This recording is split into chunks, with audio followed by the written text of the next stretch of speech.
आज सगळ्यांची डिमांड आली होती की व्हेज हक्का नूडल्स खायचे आणि तेही होममेड खायचे. तर म्हणलं चला मग आज तुमच्यासोबतही याची रेसिपी शेअर करूयात. तर हक्का नूडल्स बनवण्यासाठी मेन म्हणजे आपल्याला लोखंडाची कढई वापरावी लागते. नाहीतर मग जे आपण चायनीज कढई असते ना आपली चायनीज बनवण्याची रेस्टॉरंटमध्ये, ती जर नाही मिळाली तर तुम्ही लोखंडाची यूज करू शकता. आणि तीही नसेल लोखंडाची तुमच्या घरी तर कोणतीही वापरू शकता तुम्ही, असं काही नाही.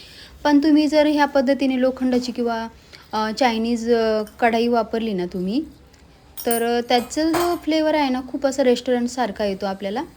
तर हे बघा मी इथे कढई घेतलेली आहे, त्यामध्ये तेल टाकलं आपलं 3 चम्मच अंदाजे, आणि 2 चम्मच आपण जिरं टाकलेलं आहे त्यामध्ये, आणि चवीप्रमाणे मीठ टाकलेलं आहे. मीठही आपण आताच टाकून ठेवलं आहे.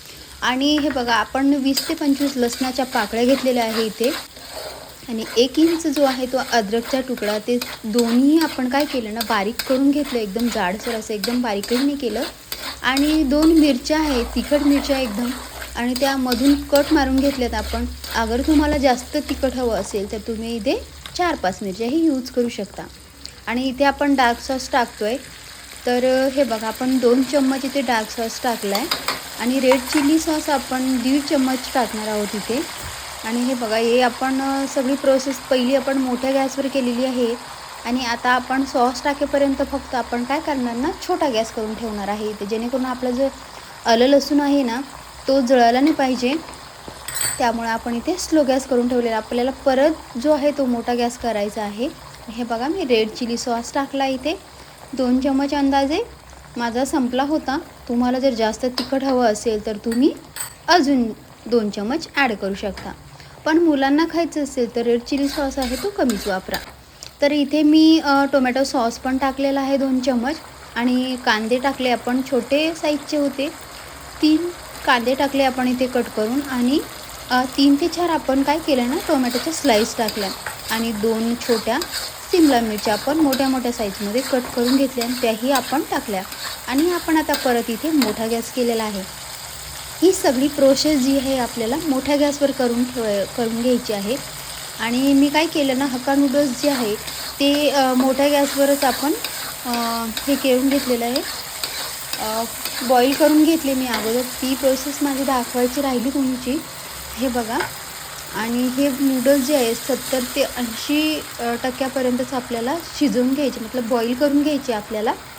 एकदा बोटाने असे बोटाखाली चेपून बघायचे, चेपले व्यवस्थित की समजून घ्यायचे की आपले जे हक्का नूडल्स आहे ते आता बॉईल झालेले. बॉईल झाल्यानंतर त्याला एका चाळणीत ओतून घ्यायचं, आणि लगेच त्याच्यावर गार पाणी टाकून घ्यायचं, आणि नंतर आपल्याला 2 चम्मच तेल लावून त्याला व्यवस्थित लावून घ्यायचं, जेणेकरून काय होतं ना आपले जे नूडल्स आहे ते एकमेकांना चिपकत नाही, वेगवेगळी राहतात.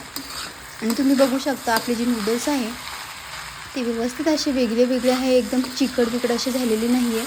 आणि हे बघा नूडल्स टाकून द्यायचे ह्याच्यामध्ये, आणि पूर्ण प्रोसेसमध्ये तुम्ही बघू शकता मोठाच गॅस आहे, आणि व्यवस्थित असं हलवून घ्यायचं आहे, जेणेकरून ते सगळ्या भाज्या वगैरे व्यवस्थित त्यामध्ये मिक्स झाल्या पाहिजे. आणि भरपूर अशी आपण याच्यामध्ये कोथिंबीर टाकलेली आहे. आणि हे बघा अलटून पलटून त्याला हलवून घ्यायचं आहे, आणि तुम्ही आपले नूडल्स बघू शकता कसे सुंदर झालेले आहे, सगळ्यांना भरभरून आवडलेत. आणि हे बघा मी इथे प्लेटमध्ये काढून घेते आहे नूडल्स, तुम्ही बघू शकता एकदम रेस्टॉरंटसारखे झाले होते, आणि त्याचा जो स्वाद आहे ना अप्रतिम असा आला होता. तर तुम्ही या पद्धतीने नक्की ट्राय करून बघा. कशी वाटली तुम्हाला आजची आपले हक्का नूडल्स व्हेजवाली, नक्की मला सांगा कमेंट करून. आणि हे बघा मुलंही खुश आणि आपणही खुश, घरच्या घरी व्यवस्थित हेल्दी आणि स्वस्त्यात मस्त, आणि घरी आपल्या मुलांना जर चांगलं बनवून दिलं तर तेही व्यवस्थित खातात आणि खुश राहतात. हे बघा आपली प्लेट जी आहे ती व्यवस्थित अशी सर्व झालेली आहे, आणि थोडं वरून मी काय केलं ना चीज टाकलेली आहे. चीजने अजूनही त्याला मस्त असं फ्लेवर येतं. तर कशी वाटली, चला बाय बाय, श्री स्वामी समर्थ. नमस्कार मंडली, आज हम बनाने वाले वेज हक्का नूडल्स। तो इसके लिए हमने एक कढ़ाई ली है। कढ़ाई हमें लोखंड की लेनी है, नहीं तो चाइनीज़ कढ़ाई जो होती है ना, जो रेस्टोरेंट में यूज़ करते हैं, वो हमें यूज़ करनी है। तो हमने यहाँ पे चाइनीज़ कढ़ाई यूज़ की है। उसमें हमने 3 चम्मच ऑयल डाला है और उसमें हमने 2 चम्मच जीरा डाला है और स्वादानुसार हमने नमक डाला है। इसमें हमने 20 से 25 कलियाँ हमने लहसुन की ली है वो, और 1 इंच अदरक का टुकड़ा बारीक कर लिया मस्त, और 2 हरी मिर्च हमने यहाँ पे बीच में से कट मार के यहाँ पे डाली है ऑयल में। और यहाँ पे हमें गैस जो है बड़ा मोटाई रखना है, और इधर सॉस डालते समय हमें गैस जो है एकदम छोटा करना है। अभी इसमें मैंने डार्क सॉस डाला है 1.5 चम्मच के करीब। तो यहाँ पे हमें रेड चिली सॉस भी डालना है अभी 1.5 चम्मच। अगर आपको तीखा पसंद है तो आप यहाँ पे रेड चिली सॉस थोड़ा सा ज़्यादा ही डालिए। और मैंने 2 जो हरी मिर्च डाली है, अगर आपको ज़्यादा तीखा हो तो यहाँ पे आप 3 से 4 हरी मिर्च डाल सकते हो। तो ये देखो हमें अभी जो टोमेटो केचप है ना, वो भी हमने 1 चम्मच डाला है। टोमेटो केचप ज़्यादा मत डालिए, उससे थोड़ा सा ऐसे मीठा मीठा स्वाद लगता है और खाने में अच्छा नहीं लगता। अभी ये देखो हमें ये जो सॉसेस डाले पूरे मिक्स करने हैं हमें। अभी फिर से हमें गैस मोटा करना है, और हमने 3 से 4 हमने बारीक प्याज लिए थे, वो हमने बारीक कट कर लिए, और 1 टमाटर जो बड़े बड़े पीसेस में कट करके हमने इसमें डाला है, और 2 शिमला मिर्च हमने बड़े बड़े साइज़ में कट करके डालिए। अभी हमने मोटे गैस पे हमें पूरा फ्राई करना है। इधर हमने शेजवान सॉस जो होती है ना, चटनी, वो भी हमें यहाँ पे 1.5 चम्मच के करीब डालनी है, और हिलाते रहना है लगातार, जैसे कि हमारे जो पूरे मसाले जल ना जाए, सॉसेस वगैरह, इसलिए हमें जल्दी जल्दी इसे हिलाते रहना है। अभी यहाँ पे हमने नूडल्स जो है बॉईल करके रख लिए थे।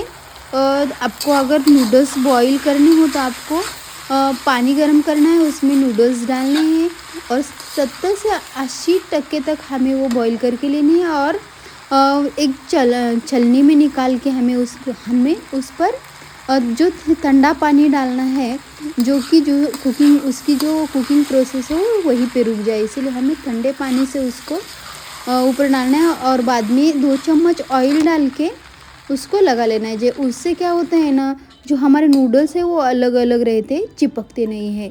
और यहाँ पे हमने पूरा जो नूडल्स है अभी सॉसेस में वगैरह मिक्स कर लिया है, और भरपूर ऐसी कोथिमीर डाली है इसमें।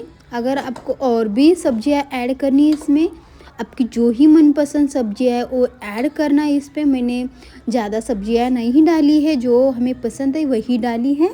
और ये देखिए हमारा जो वेज हक्का नूडल्स है वो रेडी हो गया है।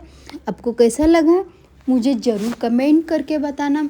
अभी आज के बाद इसी चैनल में आपको मराठी और हिंदी दोनों लैंग्वेज में आपको रोज़ के रोज़ वीडियोस दिखेंगे कुकिंग के, तो आप रोज़ के रोज़ कुकिंग वीडियो देखना। चलिए बाय बाय, श्री स्वामी समर्थ।